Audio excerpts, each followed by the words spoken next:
2024 లేదా 25లో డిగ్రీ లేదా బీటెక్ చదివారా? సాఫ్ట్‌వేర్ జాబ్ కోసం ఎదురు చూస్తున్నారా? అయితే కోడ్ జ్ఞాన్ 100 డేస్ కోర్సులో చేరండి. జాబ్ సాధించండి. నమస్కారం సార్. నమస్తే అండి. సార్ బీటెక్ అయిపోయిన తర్వాత చాలామంది గ్రాడ్యుయేషన్ తర్వాత నెక్స్ట్ కెరియర్ ఎలా ఉంటుంది అన్న క్వెషన్ మార్క్ చాలా మందికి ఇలానే డైలమాలో ఉన్నారు. అండ్ అందులో చాలామంది ఎక్కువగా ప్రిఫర్ చేసేది ఇప్పుడు ఈ జావానో C++ ఈ లాంగ్వేజెస్ నేర్చుకుంటే ఎక్కువగా కెరియర్ కనిపించట్లేదు. అండ్ అందరూ కూడా అంటున్నారు నెక్స్ట్ ఏఐనే కంప్లీట్ ఫ్యూచర్గా మనం చూసుకుంటే ఆపర్చునిటీస్ పరంగా కూడా ఎక్కువగా అవే ఉన్నాయి. అదేదో ఇది నేర్చుకోవడం కన్నా అది నేర్చుకుంటే నెక్స్ట్ కమింగ్ ఏదైతే బాగుంటుందో దానికే వెళ్ళడానికి ఇంట్రెస్ట్ చూపిస్తారు కదా సార్. సో చాలా మంది ఇటు ప్రిఫర్ చేస్తున్నారు. నిజంగానే నెక్స్ట్ కమింగ్ ఫ్యూచర్లో ఏఐనే ఉండబోతుందా? ఇప్పుడు గ్రాడ్యుయేషన్ ఎవరైతే కంప్లీట్ అవుతూ ఉంటారో వాళ్ళు ఏఐ తీసుకోవాలా లేదంటే నార్మల్ కోర్స్ మనం ఏదైతే చూస్తూ ఉన్నామో అందులో సెట్ అవ్వాలనుకుంటారా? నిజంగానే ఫ్యూచర్లో మొత్తం ఏఐనే ఉంటుందండి.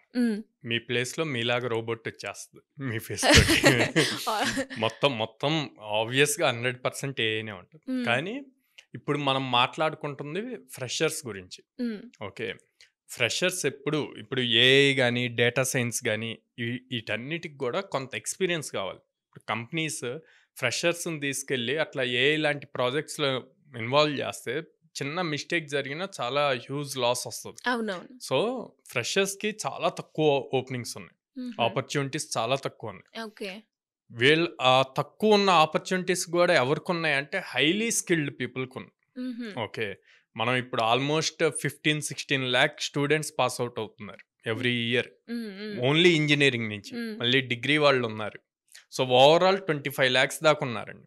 సో ఇంతమందికి లేటెస్ట్ టెక్నాలజీ మీద ఎప్పుడు జాబ్స్ ఉండవు. ఓకే, అది ఎప్పటికప్పుడు ఎవాల్వ్ అవుతూ ఉంటుంది. ఎక్స్పీరియన్స్ తెచ్చుకొని జాయిన్ అవ్వచ్చు. వీళ్ళందరూ కూడా ఎప్పుడు ఫస్ట్ ఫోకస్ చేయాల్సింది ఫండమెంటల్స్ ఆఫ్ ప్రోగ్రామింగ్. అంతే కదా, మనం ఇల్లు కట్టేటప్పుడు కూడా పునాది బేస్ ఎంత స్ట్రాంగ్ గా ఉంటే ఇల్లు అంత స్ట్రాంగ్ గా ఉంటది అని థింక్ చేస్తాం. అది లేదు అంటే ప్రాబ్లం ఉంది. సో ఇక్కడ మనం ఏఐ నేర్చుకోవాలన్నా డేటా సైన్స్ నేర్చుకోవాలన్నా ఏది నేర్చుకోవాలన్నా ప్రోగ్రామింగ్ కాన్సెప్ట్స్ అన్నవి బాగా రావాలి. ఓకే, నాకు ఆ ప్రోగ్రామింగ్ వద్దు డైరెక్ట్ ఏఐ అంటే అది రాంగ్. ఓకే, అంటే అది వాళ్ళ మిస్టేక్ కూడా కాదు, అది యాక్చువల్గా అసలు వాళ్ళ మిస్టేక్ కాదు.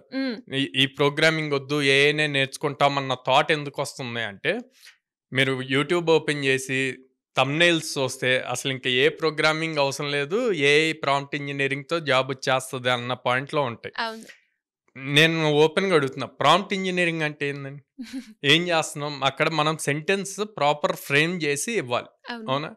దానికి కొంచెం సెన్స్ ఉండి ఇంగ్లీష్లో ప్రాపర్గా రాయటం వస్తే సరిపోద్ది. దేనికి సిస్టమ్కి అర్థమయ్యే భాషలో నీట్గా మనం ఏదైతే అడగాలనుకున్నామో విత్ ఎగ్జాంపుల్స్ ఎక్స్ప్లెయిన్ చేస్తే తిరిగి రిప్లై ఇస్తుంది. దానికి మళ్ళీ అసలు దానికి ప్రోగ్రామింగ్కి ఏఐకి సంబంధం. మనం ఏం నేర్చుకోవాలి? ఎవరైనా ఏఐ సైడ్ నేర్చుకోవాలి అనుకుంటే ఏం నేర్చుకోవాలి? ఆ సెంటెన్స్ రాయటం కాదు, ఆ సెంటెన్స్ రాస్తే వెనక అల్గరిథం ఎలా వర్క్ అవుతుంది అన్నది నేర్చుకోవాలి. అదంతా వదిలేశారు, అందరూ దీని మీదే ఉంటున్నారు అనమాట. మీరు చూసే ChatGPT అన్నీ కూడా జస్ట్ 1 or 2% ఉంటుంది ఎంటైర్ ఏఐలో. ఆ యాక్చువల్ ఏఐని మిస్ చేస్తున్నారు. ఓకే, చూడాల్సింది చాలా ఉంది. ఆ యాక్చువల్ ఏ నేర్చుకోవాలంటే ప్రోగ్రామింగ్ లో స్ట్రాంగ్ ఉండాలి. It might be Java, Python or JavaScript, ఏదో ఒక లాంగ్వేజ్ ప్రాపర్ గా నేర్చుకోవాలి. సో అటు వెళ్ళాలి అన్నా కూడా బేసిక్ గా మనం ఇవి నేర్చుకోవాలి. సో అందుకే నేను ఎప్పుడు ఫ్రెషర్స్ కి ఏం సజెస్ట్ చేస్తా అంటే, డేటా సైన్స్ ఓకే, మీరు సిఎస్సి డేటా సైన్స్ చేయొచ్చు, సిఎస్సి ఏఎంఎల్ చేయొచ్చు.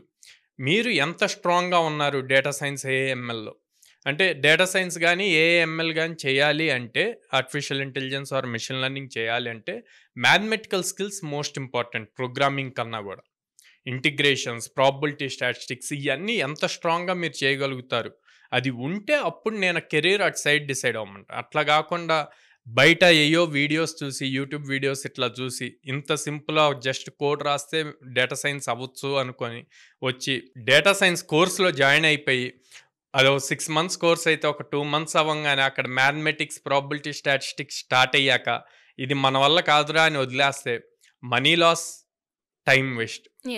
దాని బదులు ముందే క్లారిటీగా రీసెర్చ్ చేసుకొని అది మనం తీసుకోగలమా చేయగలమా అన్న క్లారిటీ ఉండి అప్పుడు దిగితే బెటర్. ఓకే, సో దేనికైనా సరే ప్రోగ్రామింగ్ ఫండమెంటల్స్ అన్నవి ఇంపార్టెంట్. ఓకే. సో ఫ్రెషర్స్ని నేను ఎప్పుడు దాని మీద ఎక్కువ ఫోకస్ పెట్టమని. వన్స్ అది వచ్చాక తర్వాత ఏయైనా అడ్వాన్స్డ్ లెవెల్ ఏయైనా నేర్చుకోవచ్చు అండి. అండ్ ఆపర్చునిటీస్ చూసుకుంటే ఇందా మీరు ఆ పాయింట్ కూడా అన్నారు. ఆపర్చునిటీస్. స్టూడెంట్స్ ఎక్కువగా ఏ అని వినపడటం వల్ల దాని మీద ఎక్కువ ఆపర్చునిటీస్ ఉన్నాయి అనుకుంటున్నారు. అవును. రియాలిటీ ఏంటి అంటే basic programming languages, full stack programs, Java, Python వీటి మీద ఓపెనింగ్స్ ఉంటాయి. ఓకే, డేటా సైన్స్ జావా మీద మీకు ఫర్ సపోజ్ 60 ఓపెనింగ్స్ ఉంటే డేటా సైన్స్లో హార్డ్లీ ఒక 5 కూడా ఉండవు. ఓకే. ఓకే, సో ఇంత అంత డిఫరెన్స్ వేరియేషన్ ఉంటుంది. ఉంటుందా సార్? ఈ 5 జాబ్స్కి ఎంతమంది కాంపిటీషన్ ఉంటారు అది కూడా చూసుకో. అది చూసుకోవాలి. అండ్ మనం ఎంతవరకు క్యాపబుల్ ఎనఫ్ ఆ లెవెల్లో నేర్చుకోవాలి అన్నది కూడా తెలియాలి స్టూడెంట్. డెఫినెట్ గా. ఇప్పుడు స్టూడెంటే అనలైజ్ చేసుకోవాలి, మనం చెప్పలేం. ఓకే, సో అందుకే ఈ పాయింట్స్ అన్ని కన్సిడర్ చేసుకొని లైక్ ప్రాపర్గా కావాలి అంటే ఒక పేపర్ తీసుకొని పేపర్ మీద ప్రాపర్గా రాసుకొని తనకున్న థాట్స్ అన్ని ఇప్పుడు నేను చెప్పినవి నోట్ చేసుకొని కొంత రీసెర్చ్, ప్రతిదీ మొబైల్లో వచ్చేస్తుంది కదా. అవును. ఒక హార్డ్లీ 2 hours టైం స్పెండ్ చేస్తే ప్రాపర్ క్లారిటీ వస్తుంది. దాన్ని బట్టి తను డిసైడ్ అవ్వచ్చు ఎట్ సైడ్ వెళ్ళొచ్చు కెరియర్ అన్నది.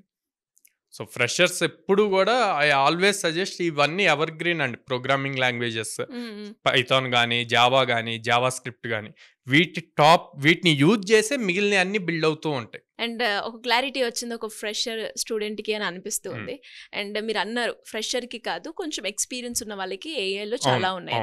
అండ్ ఇప్పుడు మనం వాళ్ళ గురించి మాట్లాడుకుంటే నాకు ఎక్స్పీరియన్స్ ఉంది సార్, బట్ ఎక్కడ ప్లాట్ఫామ్స్ ఉన్నాయో నాకు తెలియట్లేదు, ఎలా చూస్ చేసుకోవాలో నాకు తెలియట్లేదు, నాకు నాలెడ్జ్ మాత్రమే ఉంది, దాని సర్చింగ్ ప్రాసెస్ నాకు తెలియదు అంటే ఎలా ఉంటుంది?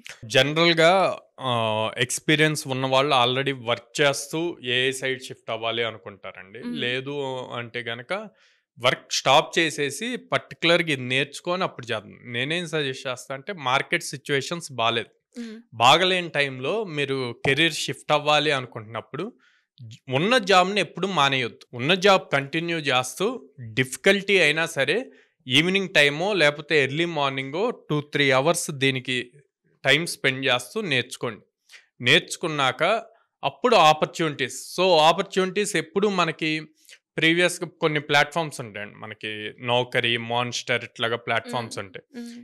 అవి ఓల్డ్ ప్లాట్ఫామ్స్, వాటిల్లోనూ ఆపర్చునిటీస్ పోస్ట్ చేస్తారు. అది కాకుండా ఇప్పుడు లింక్డ్ఇన్లో మీరు ఎక్కువ మంది కనెక్షన్స్ పెరుగుతున్న కొద్దీ మీకు హెచ్ఆర్స్తో కనెక్టివిటీ పెరిగితే డైరెక్ట్గా వాళ్ళని అప్రోచ్ అవ్వచ్చు, మీ రెజ్యూమ్ సెండ్ చేయొచ్చు, లేదా వాళ్ళు పోస్ట్ చేస్తే మీకు నోటిఫికేషన్ వస్తుంది. దాన్ని బేస్ చేసి మీరు అప్లై చేయడానికి స్కోప్ ఎక్కువ ఉంటుంది.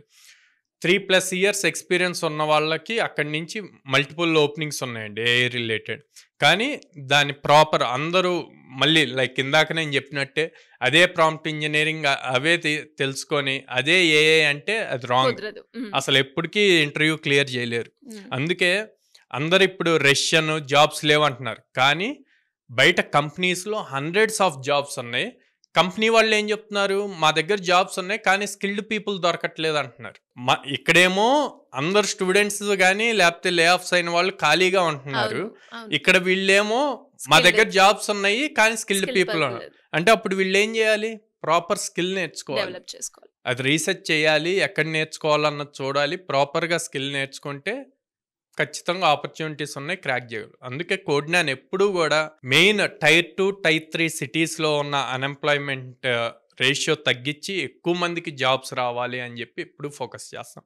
వాళ్ళు కెరీర్ గ్యాప్ వచ్చిన వాళ్ళైనా, ఫ్రెషర్స్ అయినా, లేకపోతే ప్రజెంట్ ఎక్స్పీరియన్స్ ఉన్న వాళ్ళైనా సరే. Good sir, good job.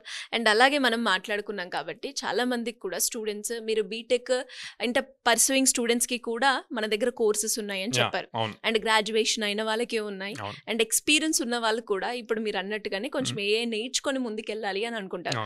మరి ఈ స్టూడెంట్స్ అందరికీ కూడా అంటే ఏ స్టూడెంట్ ఎప్పుడు ఎలా అప్రోచ్ అవుతారో మనకు తెలియదు కాబట్టి వాళ్ళకు ఒక గైడెన్స్ కావాలి అన్నప్పుడు మిమ్మల్ని అప్రోచ్ అవ్వాలి అంటే ఎలా ఉంటుంది? సో స్క్రీన్ మీద కనిపిస్తున్న నెంబర్స్ కాల్ చేయొచ్చు అండి, ఆర్ఎల్స్ మన బ్రాంచెస్కి డైరెక్ట్గా విజిట్ చేయొచ్చు. లైక్ విజయవాడలో మొగలరాజపురంలో ఉంది, హైదరాబాద్ JNTU మెట్రో స్టేషన్ దగ్గర ఉంది, Ameerpet Chennai shopping mall opposite ఉంది, and Bengaluru BTM layout second స్టేజ్లో ఉంది. సో ఈ బ్రాంచెస్కి డైరెక్ట్ విజిట్ చేసి కౌన్సిలర్స్తో మాట్లాడి వాళ్ళకున్న డౌట్స్ అన్ని క్లారిఫై చేసుకొని అప్పుడు డిసైడ్ అవ్వమంటారు. Thank you sir, thank you so much. Thank you అండి.